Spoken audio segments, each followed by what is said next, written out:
سب سے زیادہ جو سنجیدہ اس وقت بات ہے، سیریس بات ہے، سینسٹیو بات ہے، اور اس پہ لوگ جن کو بات ایکچولی کرنی چاہیے وہ کر نہیں رہے، لیکن ہم تو کریں گے. دنیا بول رہی ہے what's happening in Gaza. بالکل ایسے کیوں نہیں رہا؟ غزہ میں کیوں کوئی کچھ نہیں کر رہا؟ اتنی فرسٹریشن، غصہ، دکھ اور شرم ہے.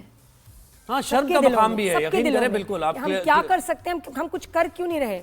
کیا کریں؟ تو یہ ہر ایک کے جذبات ایسے ہی ہیں کہ ہم کیا کریں اپنے غزہ کے بہن بھائیوں، اپنے بچوں. بس دیکھتے رہیں، لوگوں کو مرتا ہوا دیکھتے رہیں، اور تمام حکومتوں میں، ان کی پارلیمنٹس میں مذمتی قرارداد پاس ہوتے ہوئے دیکھتے رہے. خیر، ہمیں جوائن کیا ہے سینئر تجزیہ کار منصور جعفر صاحب نے. منصور صاحب بہت شکریہ، آپ نے وقت دیا، IR ایکسپرٹ ہیں. مجھے بتائیں منصور صاحب کہ یہ دنیا، خیر دنیا تو چھوڑیں نا، ابھی ہم ویسٹ اور امریکہ کی کیا بات کریں، ان کے اپنے مسائل ہیں، ان کا پرابلم تھوڑی ہے، وہ تو انوالو بھی ہے سم وے اور دی ادر. لیکن یہ اسلامی ممالک کیا سوچ رہے ہیں، یہ جو اسلام کے پیروکار ہیں، ممالک ہیں، اور یہ کہتے ہیں کہ ہم لوگ اگر ایک دوسرے کے ساتھ یکجا ہیں، جب اسلام، کہاں ہیں وہ سارے؟ OIC کا پلیٹ فارم کہاں ہے؟ عورتیں بچے مرتے ہوئے دیکھ رہے ہیں بس. بہت شکریہ جی. جہاں تک آپ کا یہ کہنا کہ یہ مغرب کا یا یورپ کا یہ مسئلہ نہیں ہے، تو میں یہاں وضاحت کرنا چاہوں گا بنیادی طور پہ یہ مسئلہ کریٹ ہی انہی کا کیا ہوا ہے. بالکل. اور اس میں خاص طور پہ جو برطانیہ کا کردار ہے وہ انتہائی شرمناک کردار ہے کہ جس انداز سے انہوں نے اس علاقے کے بندر بانٹ کی اور اس کو تقسیم کیا، اور اس کے بعد یہ پورا جتنا بھی مڈل ایسٹ کا علاقہ ہے، جو عرب دنیا ہے، اس میں مختلف چھوٹے چھوٹے سیاسی گھروندے، کہیں شیخڈم کہیں کنگڈم جو ہے، یہ انہی کے تعاون سے. نہیں سر، میں نے یہ کہا کہ اب sorry to cut you off, میں نے کہا کہ مغرب تو اس میں انوالو ہی ہے نا، وہ تو کر ہی رہا ہے، یہ وہ تو ساتھ ہی دے رہے ہیں. ہم کیا کر رہے ہیں؟ بالکل. جہاں تک OIC کا تعلق ہے تو OIC بنیادی طور پہ بنی ہی اس مسئلے کے حل کے حوالے سے تھی، کیونکہ 69 میں ایک آسٹریلوی یہودی نے مسجد اقصی کو جب آگ لگائی تھی تو اس وقت مسلمانوں کے جو جذبات تھے بہت برانگیختہ تھے، اور ان جذبات کو ان جو جذبات کو چینلائز کرنے کے لیے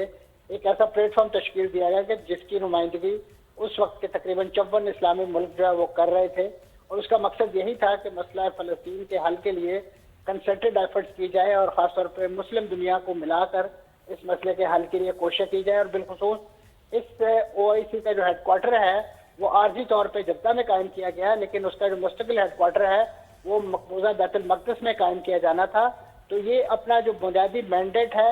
یہ تنظیم اس بنیادی مینڈیٹ کو روز اول سے ہی حاصل نہیں کر سکی، کیونکہ اس تنظیم کو جس انداز سے ایکٹیویٹ ہونا چاہیے تھا، اور خاص طور پہ اس میں شامل جتنے بھی مسلمان ملک ہیں، اور خاص طور پہ ان میں وہ ممالک کے جو تیل کی دولت سے مالا مال ہے، دیگر معدنی دولتوں سے مالا مال ہے، اور ان کا اس وقت کی جو مڈل ایسٹ پالیٹکس ہے ان میں ایک بڑا ڈپلومیٹک اور پولیٹیکل بیس بھی مانا جا رہا ہے، اور ان کی اقتصادیات اور خاص طور پہ جو اس وقت ان کی جو اکانومی ہے وہ بھی اتنی زیادہ پرومزنگ ہے کہ جس کے لیے اس وقت امریکہ کے منہ سے بھی رالیں ٹپک رہی ہیں، اور یورپ جو ہے وہ بھی اپنی تمام کی تمام جو نظریں جو ہے وہ اسی علاقے پہ گاڑے ہوئے ہیں. تو لہٰذا میں سمجھتا ہوں کہ اس وقت سب سے ہائی ٹائم ہے کہ امریکہ میں ایک ٹرانزیکشنل نوعیت کا صدر ہے جو کچھ لو اور کچھ دو کے معاملات کے اصول پر کام کرتے ہیں. تو اس وقت میں سمجھتا ہوں کہ جس طریقے سے انہوں نے اس خطے کی جو دولت ہے، جو اس خطے کے وسائل ہیں، ان کو امریکی پاپولیشن اور امریکی آبادی کے ویل بینگ کے لیے استعمال کرنے کا، تو کم از کم ان ریسیپروکل ٹرم جو ہے یہی مسلم دنیا، یہی خطے کے ممالک اس وقت مسئلہ فلسطین کے حل کے حوالے سے پہلے نہیں حل کیا تو اب یہ کیا حل کریں گے؟ منصور صاحب یہ بتائیں کہ اسرائیل نے کہا کہ جی 100 ٹرک جو ہیں غزہ کی ایڈ کے لیے انہوں نے الاؤ کیے ہیں کہ وہ جا سکتے ہیں، لیکن پہنچے نہیں، کچھ ملا نہیں. اس کے دو ریزنز ہیں. ایک تو یہ ہے کہ جو اس وقت غزہ کو ایکسیس ہے، خاص طور پہ جو روڈ لنکس ہیں، جو رفح کے راستے، وہ تو ٹوٹلی ڈسٹرائیڈ ہے، کیونکہ اسرائیل نے وہاں بڑے پیمانے پہ انٹرسٹ جو ہے وہ تباہ و برباد کر دی ہے، جس کی وجہ سے وہاں بہت لمبی لمبی لائنیں جو ہے کانوائز کی وہ رفح کراسنگ کے بعد لگی ہوئی ہیں. اس وقت جو امداد آ رہی ہے وہ جن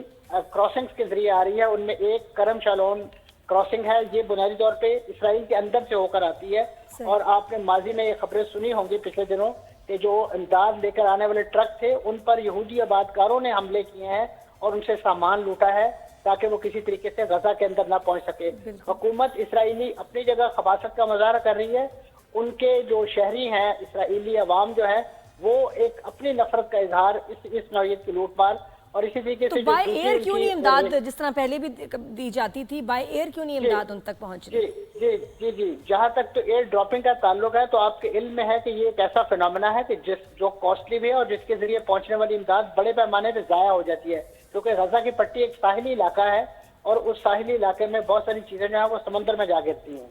इसी तरीके से गजा के अंदर कोई एयरपोर्ट नहीं है, कोई एयर स्ट्रिप नहीं है कि जहाँ पे कुछ चीज़ें उतारी जा सकें, जहाज उतारे जा सकें। जो इमीडिएट एयरपोर्ट है वो मिस्र का इलाका एरेश है, जहाँ पर ये सारी फ्लाइट्स उतरती हैं और वहाँ पर एक बहुत बड़े वेयर हाउस में इन चीज़ों को स्टोर किया जाता है, जिसके बाद एक प्रोसेस है कि जिसके जरिए जो फलस्तीनी अभी तक लेकिन वो हो नहीं रहा, बिल्कुल वो 2 वक्त की रोटी और पानी तक को वो महरूम है। अच्छा ये बताया आपने सर, एक बात करते हुए आप चले गए, गिव एंड टेक की बात आपने की है और डोनाल्ड ट्रम्प भी इसी किस्म की बातें करें, तो गिव एंड टेक क्या हो सकता है मुमकिन तौर पर? गिव एंड टेक से मुराद यही है कि इस वक्त जो 2 स्टेट फार्मूला एक खुद अमेरिका ने या दीगर यूरोपीय ममालिक ने जो ओस्लो माहिदे के तहत इवॉल्व किया था कि ठीक है जी, एक जो इसराइल की रियासत अपनी जगह जिस अंदाज से भी अच्छे या बुरे उसका स्टेटस है वो मौजूद रहे, इसराइल वो इलाके जो उसने 67 की जंग में कब्जा लिए थे वहां से वो विड्रॉल कर जाए, यानी जो वेस्ट बैंक का इलाका है वो खाली कर दे और वहां पे एक आज़ाद खुद मुख्तार रियासत जो है उसके जो भी पैरामीटर्स हों वो कायम की जाए, लेकिन उस रियासत की जो दारुल हुकूमत है उसके लिए जो बुनियादी शर्त है कि वो मकबूजा बैतुल मक़दस हो। लेकिन आप देखिए कि इस वक्त अमेरिका ने खासतौर पर डोनाल्ड ट्रंप ने अपने पहले दौरे इक़्तिदार में अमेरिका का सफारतखाना वहाँ मुंतकिल करके ये बता दिया था कि ये इलाका जो है, ये शहर जो है, ये इसराइल का दारुल हुकूमत है, ये किसी आज़ाद फ़लस्तीनी रियासत का दारुल हुकूमत। यही वो बोन ऑफ कंटेंशन थी, यही वो चीज़ें थी कि जिससे तंग आकर वहाँ जो गजा के अवाम है, जो फ़लस्तीनी मज़ाहमतकार हैं, उन्होंने 7 अक्टूबर 2023 को एक ऑल आउट अटैक किया और उसके नतीजे में इस मसले को जो है वो दुनिया की नज़रों के सामने लेकर आए। अगरचे उसकी बहुत बड़ी कॉस्ट इस वक्त पे की जा रही है, लेकिन मैं समझता हूँ कि इस वक्त जो हम और आप बातें कर रहे हैं, अगर ये वाक़या ना हुआ होता तो शायद ये मसला अब तक बहुत सारे इब्राहिम अकॉर्ड की शक्ल में जो है वो आपके सामने